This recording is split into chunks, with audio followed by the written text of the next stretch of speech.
Back pain is really complicated. What can be extremely therapeutic for one person can be a pain trigger for another. So it's really hard to make generalized recommendations about what yoga poses are the best yoga poses for anyone with a history or with current lower back pain. However, there have been some clinical trials. There is a lot of data. I've dissected them. I've gone through them with a fine-tooth comb. And these are the 5 yoga poses recommended if you have lower back pain. As a disclaimer, I'm not saying that these poses are going to cure your back pain at all, but really, if you've tried everything or you're finding that therapy is very expensive and you're kind of lost as to what to do, you can do a lot worse than to give these poses a go and see how they feel. I just, however, want you to approach them with some caution, and I want you to work at around 50 to 60% of your maximal effort, knowing that you can make them harder over time. But if you start off gentle, you get a feel for whether they work for you or not, and if they do, you can just apply a little more effort over time. The first movement or yoga pose is cat-cow. It's really important to bring your knees underneath your hips and your wrist underneath your shoulders. The recommendation in yoga circles is to inhale as you arch, as your lungs fill up, and exhale as you round. Remember, you have 3 sections of your spine. You have your lower back, you have your middle back where your ribs are attached, and you have your neck. So they're 3 sections, but they move independently, but they also move together. So I start moving my lumbar region just there. Again, I'm being gentle because this can trigger my pain. And then I focus on moving my thoracic, and then I move my neck, and then I'm just going to try and move them all together. Arch, lower, middle, upper, upper, middle, lower. And then I just kind of flow through those movements. Some of the guidelines from the data is that you should engage your core ever so slightly to make sure that you don't go too far in the movement and trigger your pain. I don't do that. I'm not entirely sure that that's what everyone needs to do, but it is in the guidelines. So give it a go and see if it helps. How to achieve that is to gently pull in. So imagine you're taking a punch from a baby perhaps, and you want to keep your cool, right? You just tense ever so slightly and then you go. And what you'll find is that tension that you create will limit how far you can arch and round. And that is the idea. The more tension you create, the less you move, the more protected you are. But the downside to that is you can't move an awful lot.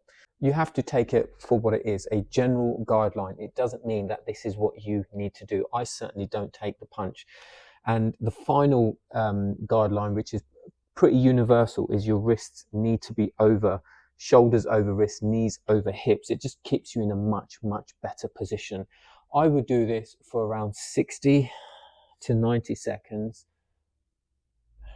There we go. Just looking to release into my lower back. And you can even just create these gentle side to side movements, which frees up the side of your body. Sometimes it feels like my ribs are stuck together with glue, and this just, there we go. It just releases everything. So cat-cow is probably the single most universally recognized intervention for lower back pain. So give it a go, 60 to 90 seconds, see how you feel. I would have a little walk around afterwards in the space you're in, just to kind of get it to fit in to your body. If it feels good, move on to pose number 2. Pose number 2 is a slightly longer stance downward facing dog with an emphasis on your back rather than your legs. And if anyone who knows me knows, this is how I generally teach the pose anyway. You don't need to stiffen your legs as most people do. So have your hands nice and wide, really use your fingertips. And you see I start off by lifting there. I'm just going to take my microphone off because I appreciate the audio gets really horrible. There we go. So breathe in, breathe out. There we are. Now breathe in, bend your knees, breathe out, push your hips back. Breathe in, bend your knees, breathe out, push your hips back. There we go. Breathe in, ease off, breathe out, push your hips back. There we go. And I want you to do 10 repetitions, pause for around 30 to 60 seconds, and then go again for another set of 10 repetitions. Pose number 3 is Sphinx pose. Now, I'm going to recommend you use a cushion for this one.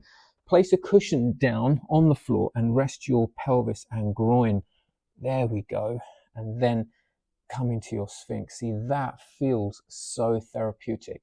What that does is it prevents your pelvis, the front of your pelvis, from tipping forward, which can make it very uncomfortable on your lower back. So although it's a positive intervention, if you get the technique wrong, it can still trigger some discomfort. So placing the cushion underneath here just helps keep your pelvis in the right place.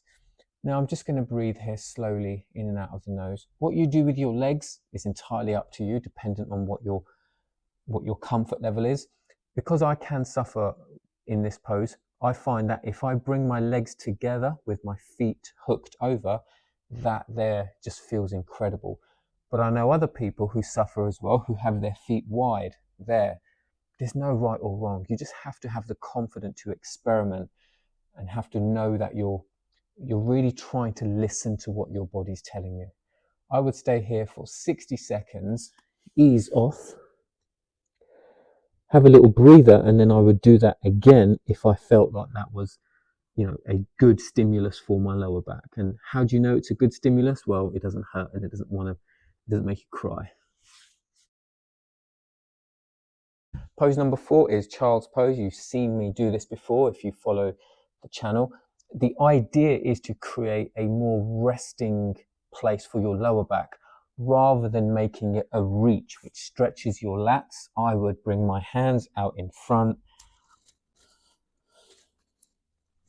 Can you relax your lower back when you breathe out of your nose? That is the key to this pose.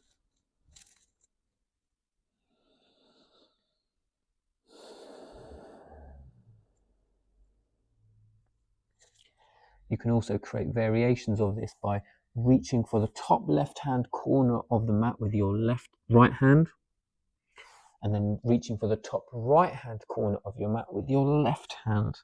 This will stretch into the sides of your body as well. Personally, when I do this pose, I do it as a yin pose, meaning I hold it for 4 or 5 minutes. But you have to work within your own tolerance. If you've never done this before, you might prefer 60 seconds, building up for 2 minutes. And if you can't quite get your heels down, don't worry. If you're here, we all start somewhere. Do not worry. Over time, you'll point your toes away. You might place a cushion back. You might find you're stuck here. Don't worry. Progress towards this position. Remember, we all have to start somewhere. And if you can't quite get into the position I was just in, your lack of flexibility might be a contributing factor to your lower back pain. So the more that improves, you're giving your body every chance to heal and recover. Pose number 5 is bridge pose. This is an exercise to strengthen your glutes and your core. First thing I'd like you to do is lift your backside a few inches off the ground. Take your hands on your pelvis and tuck under. So this is tucking forward, this is tucking under, and then lift there. I don't want to press my elbows or forearms, the back of my arms into the ground as most people do. I want my glutes to do all the work. So with my arms, I'm just going to kind of support there. Breathe in and out of the nose. There we go. Really focused on the glutes lifting me up. And ease off. Just have a little shimmy side to side. Whenever you feel you're ready, go again. You want to build up so you can hold this for 60 seconds. And those are your 5 yoga poses that you can do today to address your lower back pain. And I want to reiterate again, as I said at the start of the video, because I have a duty of care for what I do, that I'm not in any way saying that these yoga poses are going to heal your lower back pain. Everyone's lower back pain is unique and individual. However, these are general guidelines. And if you struggle to do these poses, I would make a really solid argument that not being able to do them could be contributing to your lower back pain. once you've got these movements in your repertoire, at least then you can eliminate the fact that you're tight. You know, if you go to a physical therapist today or a surgeon or anyone else and they assess your movement, they would say, go away, eliminate flexibility as a factor that contributes to the pain. So eliminate that. And so if you can do these poses really well, the next time you go to your surgeon or the next time you see a lower back specialist, you can say, I've done these movements that they're going to recommend anyway. I've been doing them for 6 months or a year. My back is still dodgy. And then they can make a kind of a more accurate diagnosis of what your discomfort level is. But these poses are so important to get done, to master, for your brain to adapt to. They're going to help your core, your glutes. They're going to loosen up muscles around which are really resistant, which just compress the lower back and help contribute to us feeling so awful. So give them a go. Work within your tolerance. You might do 60 seconds of each movement today, 60 seconds the next day, 60 seconds a few days after, and build up so you can do each pose really, really comfortably.